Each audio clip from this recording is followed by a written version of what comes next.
All right. Well, thanks everyone for coming in.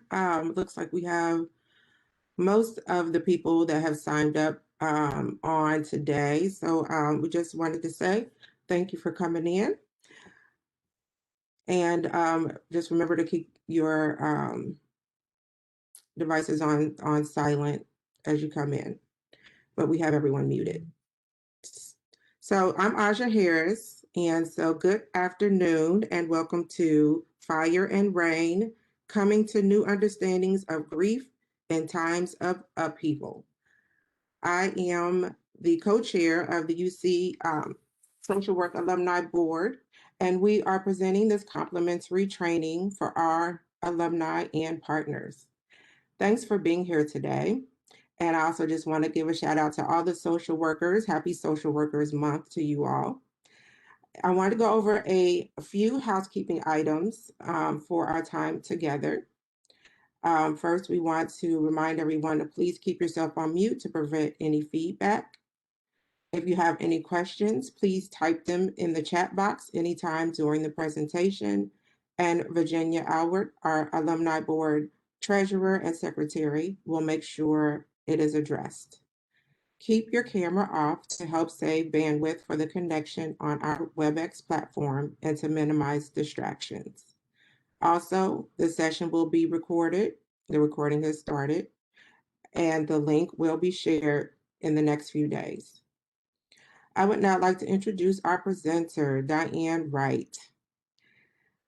Diane Wright is a LSWS, and she is the Vice President of Quality Management and Compliance at Greater Cincinnati Behavioral Health. She is a social worker with over 35 years of experience working in behavioral health.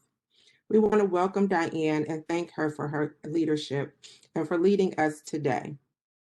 So she will begin her presentation. And again, put all of your questions in the chat and we will respond to them at the end of her presentation. Thank you. Thank you, Aja. I appreciate the introduction and I'm really excited to be here with everybody. Thank you for taking the time and signing up for this training.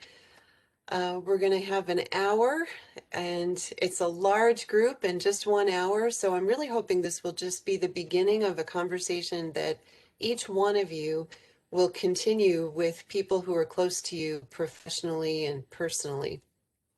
I had put this in the chat, but I'm going to say it now. And please feel free to take a moment as we get underway to get a pen and some paper, because I will be leading a couple of exercises, just individual exercises for you to do. And one of my goals is that you will end this training with some things written down that guide you in next steps. So, so if you don't have pen and paper in front of you, take a minute and go ahead and get some now. So I also want to just thank Aja and all the social work alumni group board and leaders and members for the work that you do, providing support to social workers throughout the community, and to all of the social workers and all of you who are attending, because I know it's not just social workers today. I also want to say a special welcome to those who decided to attend today's training because of your own experience of grief, whether it's recent or long ago. And given the year that we've had, we could say that's all of us in different ways. So while people are still picking up pen and paper, I just want to take a minute and say a little bit about who I am and why I have to credit Jean Sapati months ago. She and I were meeting about something, and I forget how grief came up. I think it was related to some of the issues that I've seen come up at Greater Cincinnati Behavioral Health as we've navigated the pandemic and dealt with being away from each other physically. She also pointed to the fact that in another part of my life, I'm a celebrant and I support individuals as they marry and also as they do memorial services and funerals. And that's been a really instructive experience for me. I'm also lucky enough to be an occasional instructor at UC and other local universities in social work, and really care about what's happening with social workers and other clinicians as we make our way through this strange path right now. And I'm also lucky enough to be an accreditation surveyor for CARF, which I've done for a little over 15 years. So I get to travel when travel is possible. I get to travel around the country to look at how different organizations handle all the challenges that organizations that provide services face. Um, and my work at Greater Cincinnati Behavioral Health in quality management gives me a window into lots of different service types and service scenarios. And I've had the privilege of doing that work for over 27 years at GCB. So that doesn't mean I'm an expert on grief. And I'm really happy to have had the opportunity to pull together some resources, some new information that I've come across that I'm hoping will be helpful for everybody who's attending today. Just a note for people who are attending who may not be clinicians, we will be discussing some things like diagnostic criteria and some things that sound technical. But I'm really hoping if you're hearing things that you're not accustomed to hearing, jargon sounding things, I hope you'll stick with us. My goal is that there will be information and perspectives for you that will be helpful, whether or not you practice clinical social work. So that was a warning about some of the jargon-esque language that you're going to see here. But when we do trainings, we want to make sure we have goals for what people will come away with. And by the end of our hour today, I'm hoping that you'll be able to describe some diagnostic criteria for what we might call uncomplicated grief and complicated grief, the challenges regarding the individual nature of grief, some specific challenges about grief during the pandemic. And as we wrap up today, I'm hoping that every single person will have at least 3 steps they can take for addressing grief, whatever your role or whatever your connection to grief is right now. So take a look at this interesting map, The Cartography of Grief. This comes from a wonderful book that I'll be referring to a number of times today called It's Okay That You're Not Okay by Megan Devine. I'll be talking more about this. But I love this map because, first of all, there's no straight path through it, which I think is really important for us to start thinking about as we think about grief. And I want you, as you look at this interesting cartography, think about where you fall right now. The same day. You can take a few days before they actually release. I think I'm sorry, Diane. Yeah, if someone, please remember to mute your phones. Thank you. Thank you, Aja. So take a look at that map, and I want you to think about where you might see yourself on this map. Mountains of tissues, the Republic of Memory, unexplored territories. I love the sea serpent of toxic positivity, which I know some people who, including myself sometime, who spend some time near that sea serpent.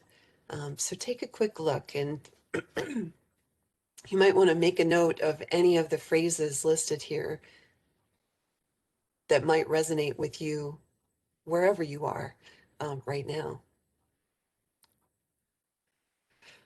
So the title of the talk is Fire and Rain.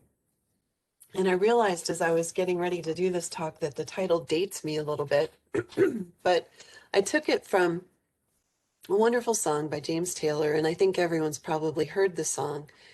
And I've been thinking a lot about this song during the pandemic as we've been separate, physically separate at least, from so many people in our lives and dealing with what that means. I've also had now 3 close friends who've lost parents to COVID, and I've walked with them as they've gone through the experience of not being able to be in person with their mother or their father as that person was sick. And so the lyrics of this song, I always thought I'd see you again, really resonate with me. And if you have a chance later today, I invite you to Google this song. You can easily play the YouTube version and just take a step back and listen. The story of this song itself is also a heartbreaking story. James Taylor was going through a lot of difficulty. He was struggling with recovery from heroin addiction. He was in Britain trying to feel better, trying to do better. And a really close friend of his named Suzanne died by suicide in the United States. And 2 of his friends, who were also close friends of hers, found out the news and decided to not share the news with him because they were worried about what that would do to him. And so it was 6 months before he knew that she had died. And he ended up writing this song. And if you listen to the lyrics, just yesterday morning, they let me know you were gone. That's what this is about. So that song is kind of the backdrop for me as we jump in and start thinking about where each of us is right now in the landscape of grief. I am going to posit that each one of us have been each of these people, someone experiencing grief, and someone wanting to support and comfort a person who's grieving. We might be doing both of those at the same time. So take a minute right now and consider which of these experiences, if either of them, you might have had most recently. And maybe take a minute and just jot a couple notes for yourself. What strikes you as you look at this slide and you think about whether recently you've had an experience that created grief for you personally, or if there's somebody who's close to you that you've been wanting to comfort and support, or in the case of those practicing social work, somebody you've encountered in social work practice, someone who's grieving. So take a minute and maybe jot just a couple notes. Who does that make you think of, and what experience recently?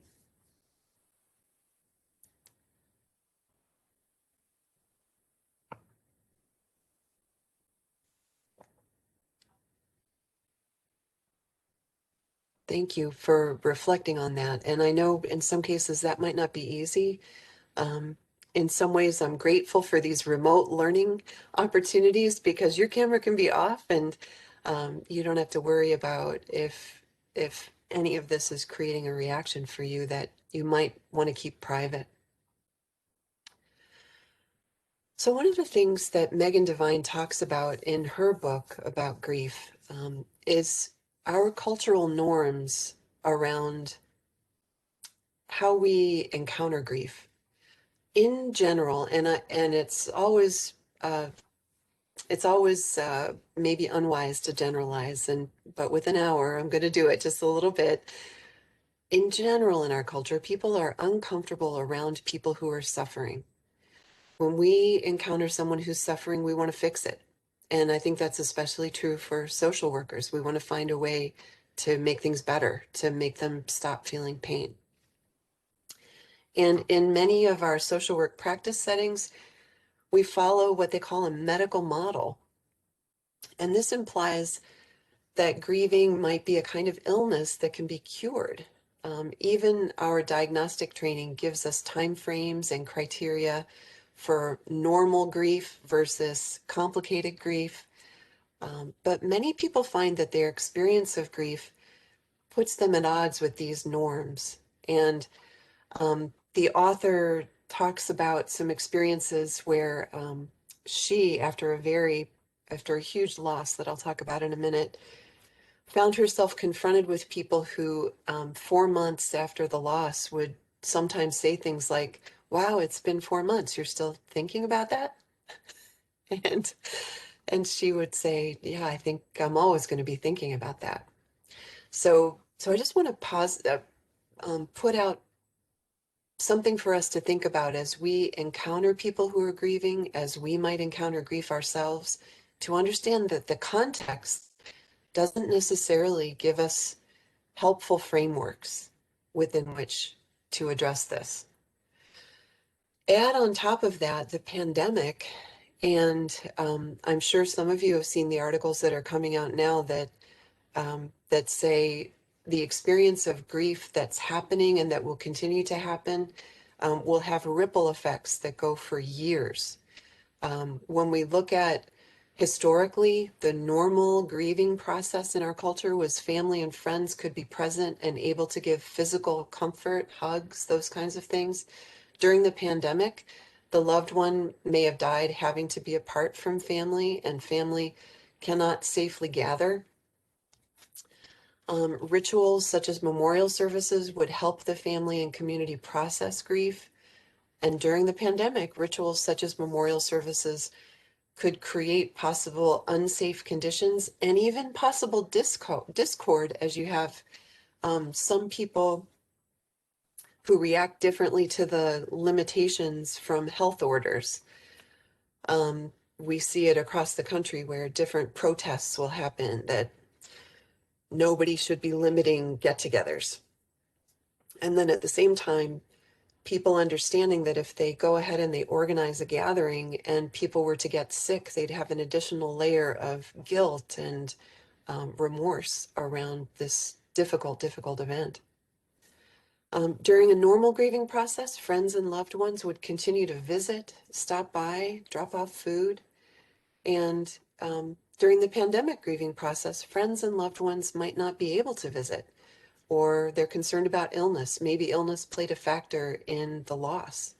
And now you're trying to navigate very tricky territory. In normal grieving processes, there's ongoing in-person connections that provide opportunities to process feelings and find comfort and assistance. You might find yourself back in a work environment or back in a religious community or back in other groups where you spend time, and people can put an arm around you, listen to what you have to say. During the pandemic, there are fewer opportunities for in-person connection. Connections might even be more difficult if technology is not available. I'm so conscious when I'm able to do trainings like this one that each one of you had access to the bandwidth or the phone service to take part in this. But that's not the case with everybody. So that technology divide that we read about is even more significant now. So we've got the cultural context, we've got the pandemic context, and we've got multiple types of grief.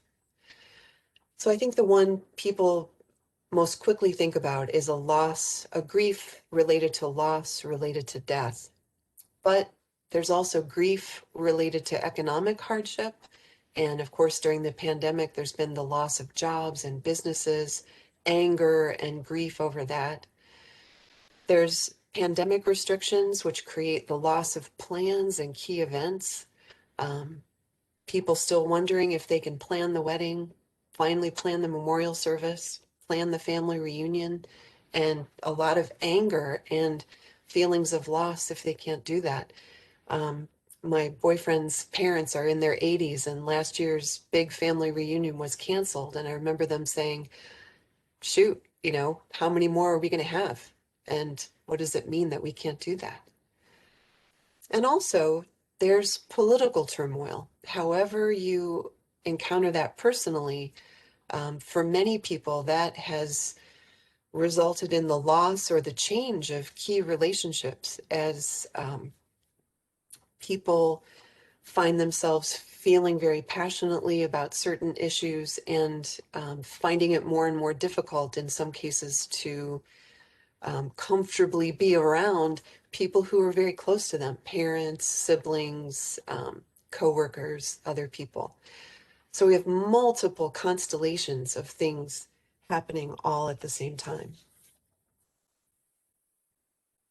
So with all of that in mind, through the lens of your own life, when I say the word loss, what are 3 things that come to mind for you?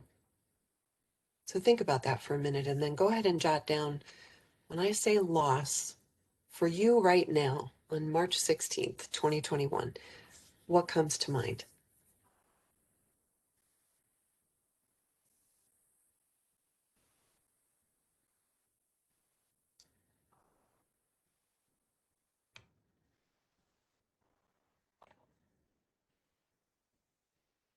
It can be more than 3. It can be less than 3. Nobody's grading any of this, so feel comfortable putting down whatever comes up for you. So I have a question. Oh. This is Joanne. Hi, Jim. Hi, I'm sorry I was late. I had a patient. So anyway, I'm just wondering, when you ask us for our loss, does that mean like in our lifetime or just like within the pandemic? Oh, it's a great question. So I'm keeping it very, very broad. And, you mentioned just coming from seeing a patient. So you might be, the first thing that comes to mind for you might be a loss that you're watching a patient encounter, or maybe it's a personal loss of yours, or a loss related to something that a close friend is going through. So as sometimes it's frustrating for people when the net is cast wide, but whatever the first 3 things are that come up for you. Thanks for asking that. Thank you.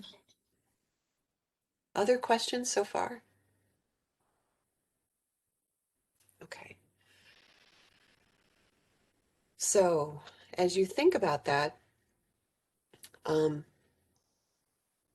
want you to reflect on that. And even if they weren't your own losses, have you or the person you thought about sought support related to those losses? And support could mean, again, it's broad, anything from reaching out to family and friends to bibliotherapy. I think social workers do a lot of bibliotherapy where we turn to books and written materials for or online research, to individual or group therapy or support groups. And I want you to keep in mind, for those of us who practice social work, uh, often we're seeing individuals who've been referred for other reasons, but as we encounter that person and do our assessment, we often find out that grief is part of what's happening for them. And I always like to remind people that how scary it is for people as they first seek help. And I think if you're thinking of a loss of your own and what it would mean to reach out, and especially during the pandemic, it's harder to see people in person. You have to proactively set up the Zoom meeting. You don't just run into somebody in the hall. What would it mean to seek support? And it's a good reminder that it can take energy. It can be scary. I always want to remind social workers that for that person to walk through your door or show up on your screen or show up on your phone for the first time can be scary. So it's good for us to think about, how do we engage with them in a way that helps them feel safe? So again, I want you to go back to the things that you wrote down as you were thinking of losses, and just take a minute and circle, for the ones that were personal ones, any of them that continue to be painful for you. And we're going to keep coming back to those. Now, I want to take a minute and talk about the story of the author of It's Okay That You're Not Okay, Megan Devine. She's actually created a website called Refuge and Grief, and that website will be one of many resources listed on the slides that you'll get after this presentation.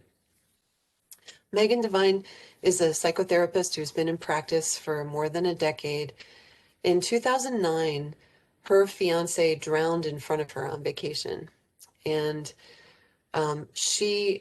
one of the reasons I find her writing so compelling is that she writes very vividly about the the many ways that suddenly she was faced with the limitations, and she openly calls it the failures of traditional therapy in helping with the way that she was feeling when she encountered this out of order traumatic loss. So she's written some really, really eye-opening resources, and I've taken some guidance from her, and I'm sharing some of her materials and want to give her full credit for this and encourage you to look at the website if you have some time. Some of the key lessons, and I'll be reiterating some of these because I find them so compelling. Ask, don't tell. Whether we're in clinical practice or trying to provide support to people close to us,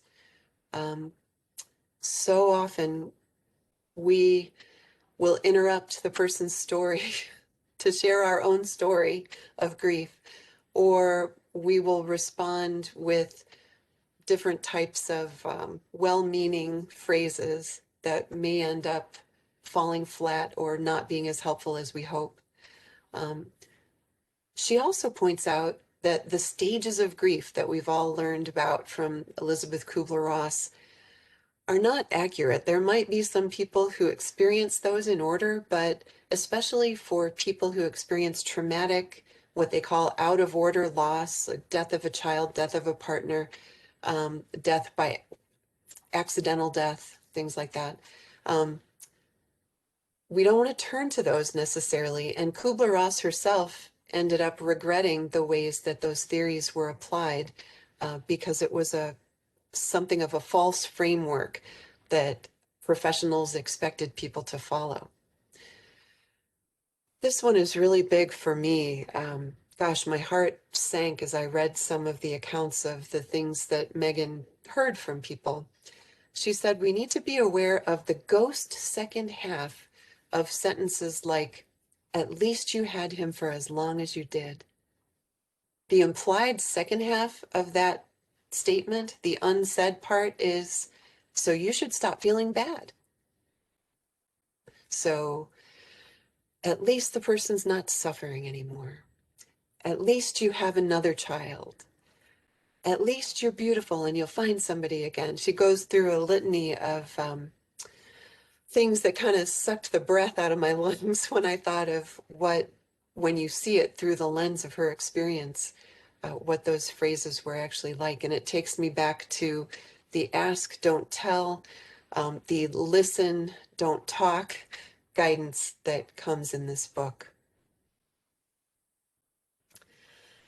So one of the ways she says this, which I think is so helpful, at least for me, I hope for you, is that our job when we're trying to provide comfort is not to erase a person's pain, but to companion them inside it. We can provide tangible, concrete support, not to say, call me if you need something, but to call and say, when can I drop off the pie? And I say pie because, hey, for those of you who know me, if I'm ever needing support, I need a pie. So make it a pie. Don't wait to be asked. And I can tell you, one of the things Jean and I were talking about when we talked about this training was my own loss of my mom about a year ago. And it was a striking experience. The people who, as we were going through in-home hospice care with my mom and right after her death, there were people who would just bring food and knock on the door and say, I'm just bringing this, here you go. They were in the minority. There were many more people who said, call me if you need something. And I know they meant it, but the truth was we didn't have the energy or even the wherewithal to know what we would have called for. We were completely overwhelmed. So, and I think I saw someone posting a comment about Brene Brown's empathy, the wonderful animated video about empathy versus sympathy, some of the same themes here. This is an important one if we're providing support for somebody who's going through grief. There might be some boundaries to this if you're working with somebody professionally, but important to think about, how could we do this? Remember big dates and little dates.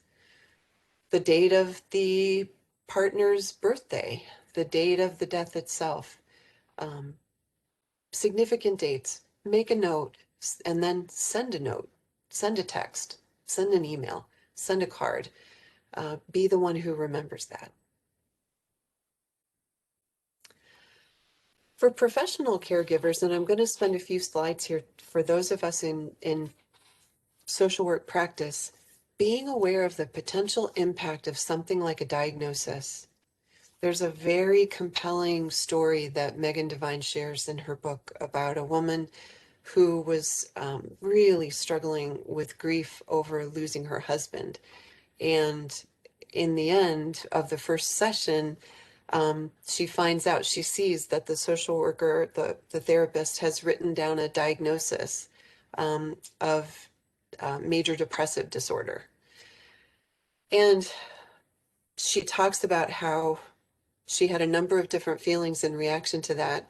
Number one, she felt, okay, I'm failing at grief, and now I'm mentally ill. And the stigma related to that was weighing on her in this cloud of emotions connected to the trauma she was already going through.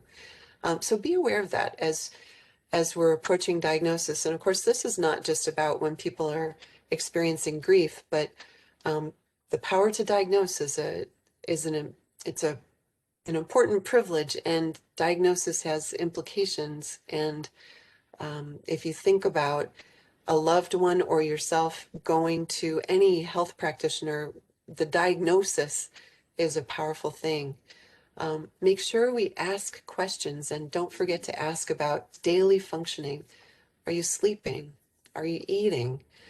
And share resources and information while being conscious of the timing. Megan talks about the crisis worker who actually was at the accident scene, and within 40 minutes of when they had found the body of her fiance, the crisis worker was handing her a brochure and saying, now that you're a widow, you need to know these resources. And she said she was completely overwhelmed. And looking back, understands that the crisis worker had all good intentions, but was sort of stampeding over this new raw experience and not understanding how overwhelming just being handed a brochure, not to mention it felt cold. It felt like nobody wanted to hear what she was really going through. So be conscious of the timing. Want to point out, for those of you who are social workers, hopefully you're members of NASW and you received the Spring Ohio NASW Magazine, which is all about grief, which has some amazing articles. Shout out to Hannah. And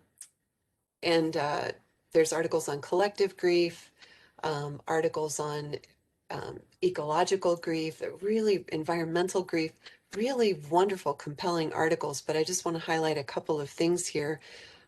In one of the articles, Gabrielle Fagella points out that as all of us are hearing people's experiences of grief, there's a collective grief experience for us too, the secondary trauma, compassion fatigue related things, and that grief might manifest for us or for the people that we're seeing as being stoic, feeling fatigued, feeling forgetful or irritable, or just feeling off.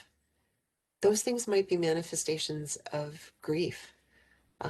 She also says this really wonderful phrase that I wanted to throw out here that I think is so important. It's important for us to acknowledge that we, as practicing clinicians, can feel emotions very intensely and be present for the client at the same time. That's one of our competencies we have to develop. And we can acknowledge the grief we feel and embrace opportunities to build resilience. We can hold both those realities at the same time. Beautiful articles if you have a chance to read them. So back to diagnosis, just some thoughts. We have to navigate the balance of assessing and providing a diagnosis that's accurate and demonstrates the need, or as compliance officer, the billability for care. And can we focus, just like we do on least restrictive setting, can you focus on least intensive diagnosis that's accurate and demonstrates medical necessity?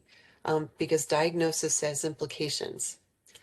All that said, I want to highlight some ICD-11 and DSM-5 language for grief diagnosis. But the main thing I want to point out in here, the main thing I want you to take away from this, is that we're in a time of transition in terms of how we approach grief in terms of diagnosis. So take all of this with a grain of salt, because the entities that create these diagnoses are also taking it with a grain of salt and really reconsidering, when is it diagnosable, and diagnosable as what? So prolonged grief disorder, a disturbance which following the death of a partner, parent, child, there is persistent and pervasive grief response characterized by longing for the deceased, persistent preoccupation with the deceased, accompanied by intense emotional pain. I'm going to point out in a couple of slides the similarities between some of those symptoms and post-traumatic stress disorder, which some entities are encouraging clinicians to look at more carefully as you encounter someone who's experiencing grief.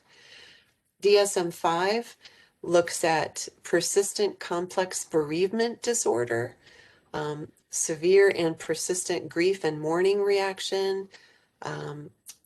For the present, people are suggesting that you look carefully at a variety of diagnoses before you land on one, including looking at the differences between depression and grief.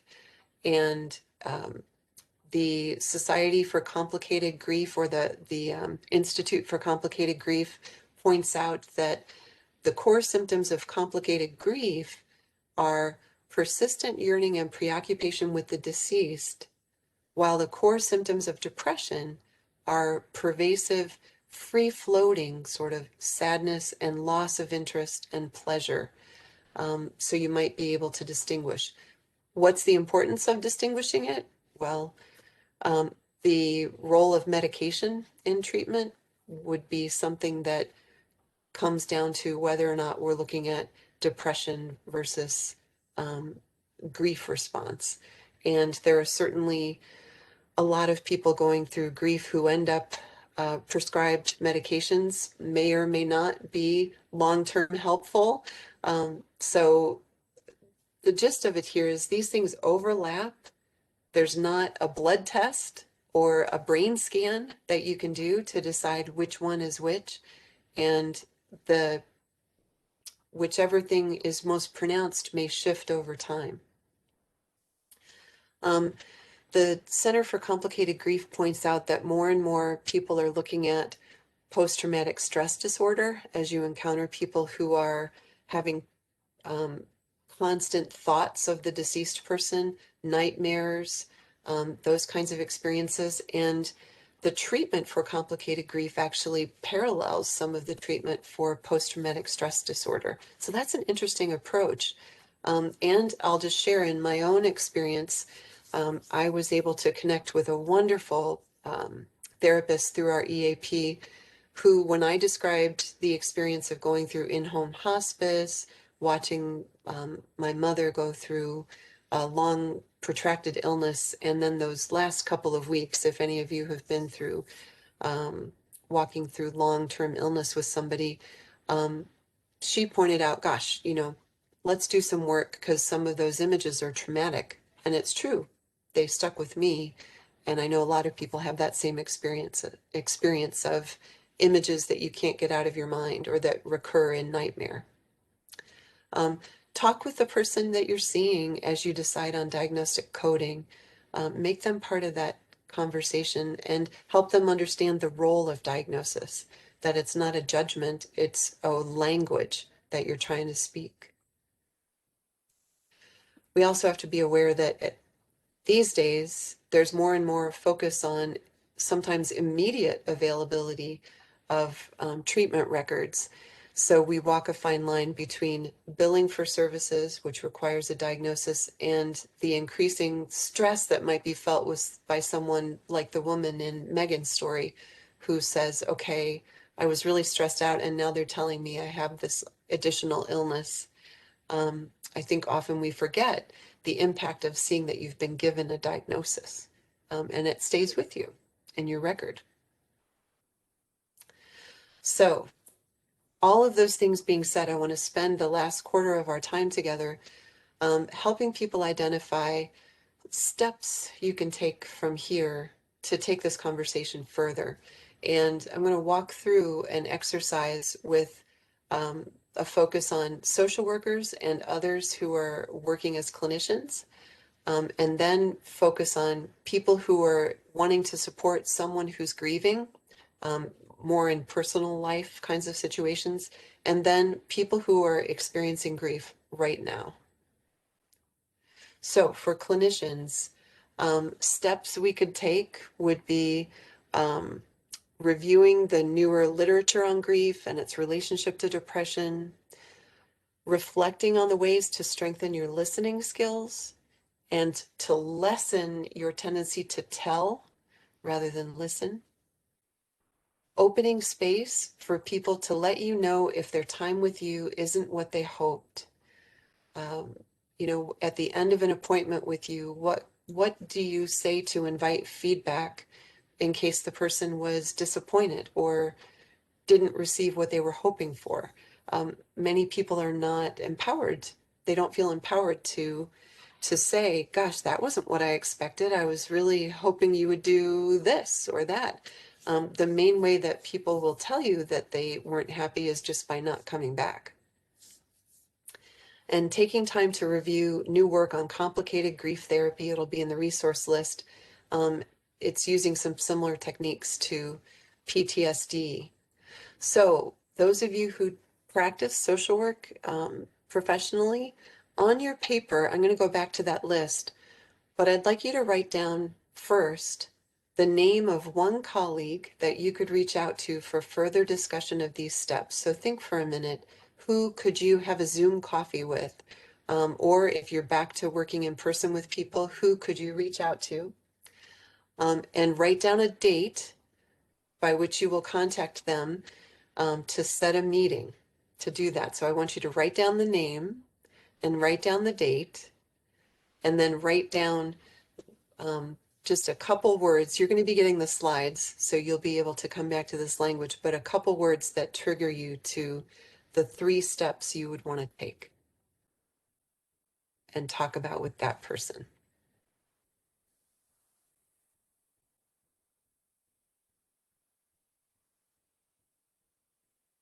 Okay. So for those of us wanting to support someone who is grieving, I want you to think for a minute about somebody that you know in your life who has had a loss.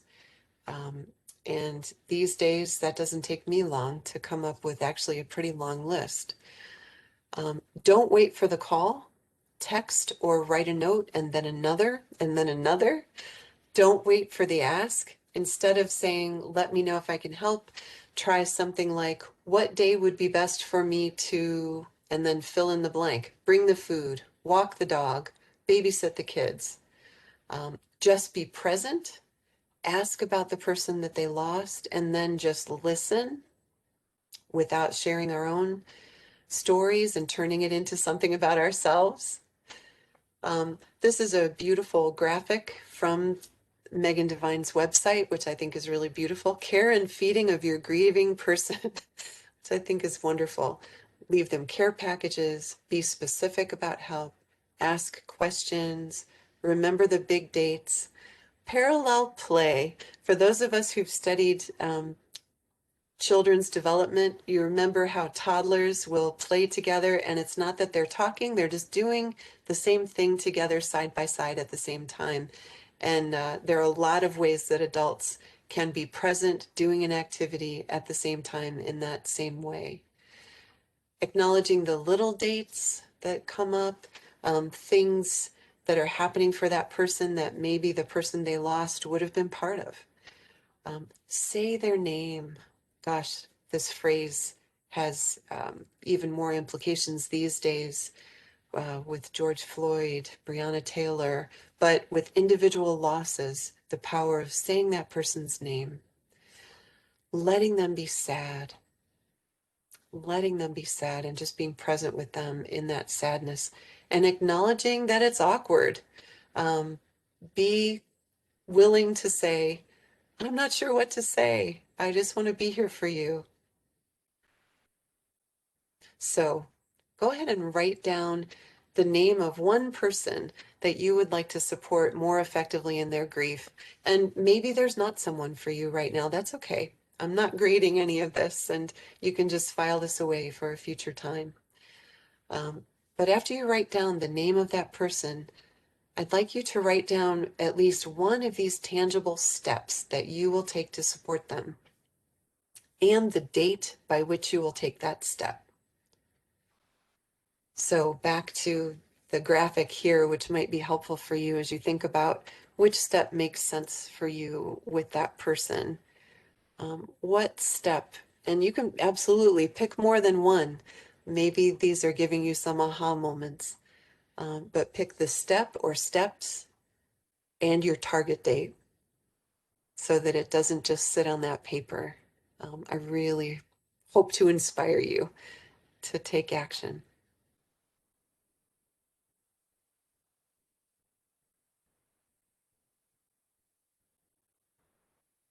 Okay. And finally, for those of us who are experiencing grief, I want you to look back at the list you made when we discussed loss.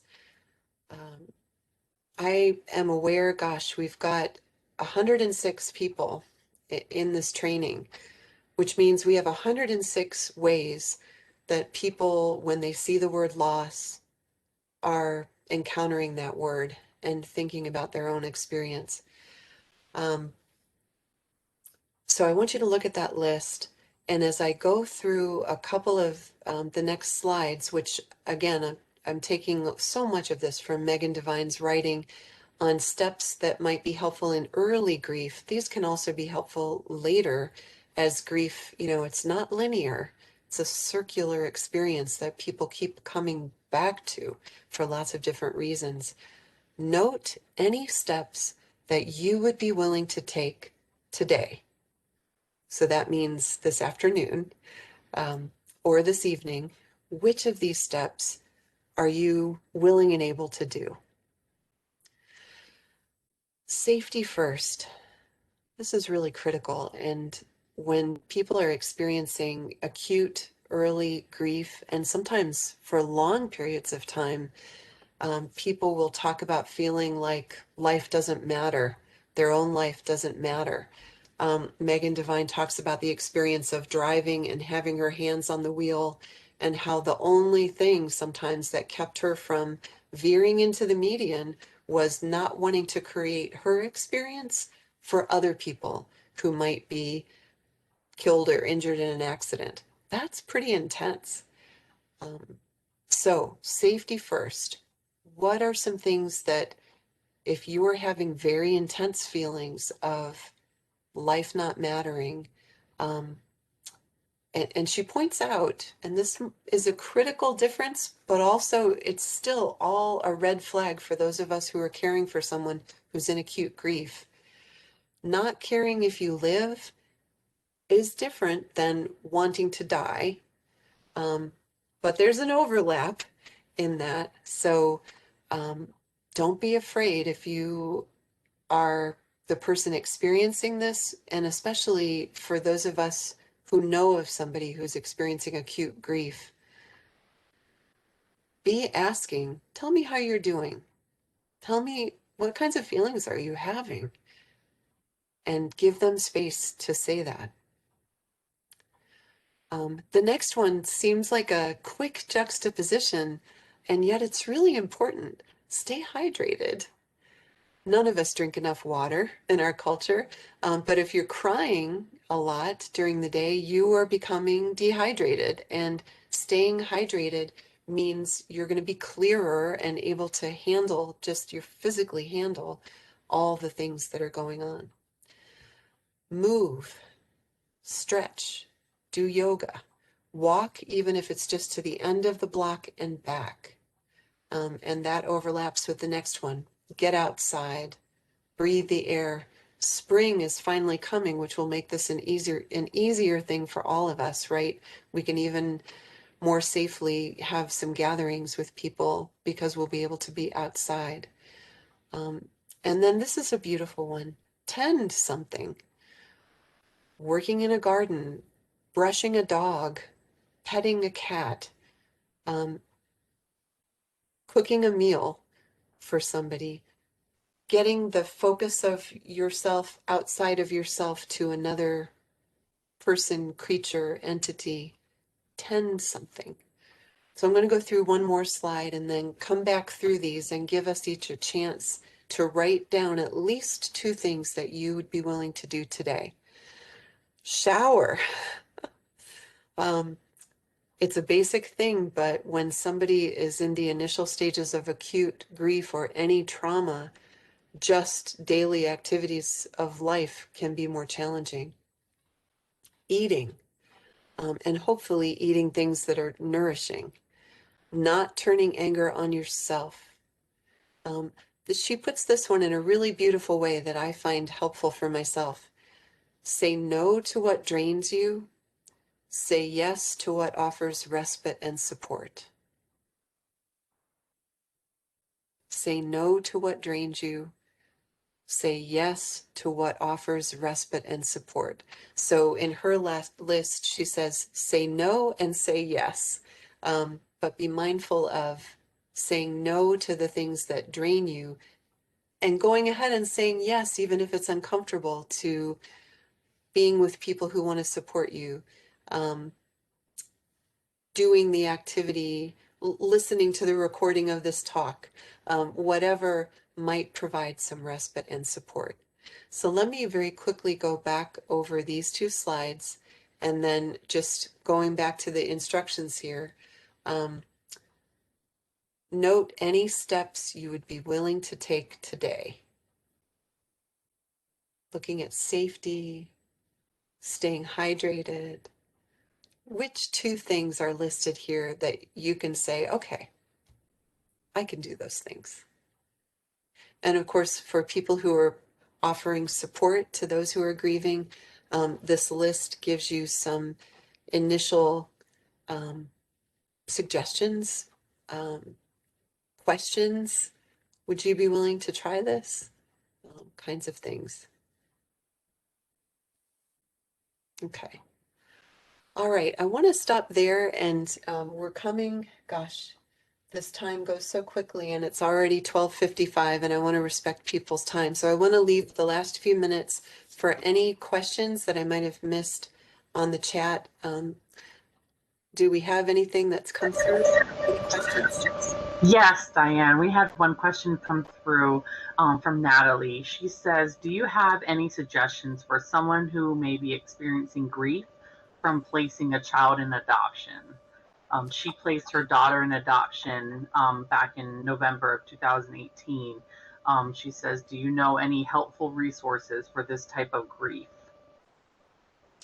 Oh, Natalie, thank you for asking. And that's a powerful situation and question. And I know in some of the resources, let me scroll through these resources and highlight, I believe, this one here called What's Your Grief? Points you to several different resources. And I think at least one of those is related to child placement, child loss, and child placement. So that's where I would initially point you. I also have my email address at the very end here, and you guys will all receive these slides. So I just want to invite anyone who feels like there's still a gap in the resource list, feel free to email me and we can brainstorm and look together. for other resources for specific kinds of situations, but without making people dizzy here, I want to just highlight the resources that are going to be listed on the slides. The Center for Complicated Grief has been doing some really interesting work around specific treatment for complicated grief versus treatment for just grief as a type of depression. And the studies are showing some really wonderful outcomes there. Megan Devine's website, Refuge and Grief, which has some wonderful resources for immediate acute grief for people who are grieving and also people wanting to support folks. There's an interesting resource out there, the COVID Grief Network for adults in their 20s or 30s who've experienced losses related to COVID. More of an online community, which I thought was really interesting. And then the complicated grief therapy information, there's a national resource through the National Institute of Health that has some interesting therapy specific information. And What's Your Grief, I mentioned before. Modern loss is kind of a I don't know the best way to describe it, except I don't want to say entertaining, but it's not clinical at all. It's really to engage people who might be tired of jargon and want to see something different. And then some additional diagnostic information about PTSD and adjustment disorders there. So, Natalie, I hope if you don't find anything in those websites, I invite you to email and let me know. We have one last question. What about grief for parents who lost a child violently? There several of these websites. I would start with Refuge and Grief because many of Megan's resources are specifically focused on what she refers to as out of order death, like the death of a child, the death of a young person. So I would start there. There are some wonderful resources in there. Other questions? Thank you. Anyone else? I think that was it. Thank you. Thank you. Thank you so much, Diane. This was a great presentation. We really appreciate you taking the time to do this for us today. And we just would like to remind everyone to please complete the evaluation that is in the chat.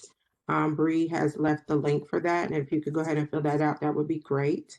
And we also want to remind everyone to save the date. We are having our Social Work Alumni Day, which is going to be held virtually on May 7th from 9 a.m. to 12:30. And you can look for that event in the UC Social Work Alumni page in emails that'll be coming out. I believe Save the Date may have already gone out as well.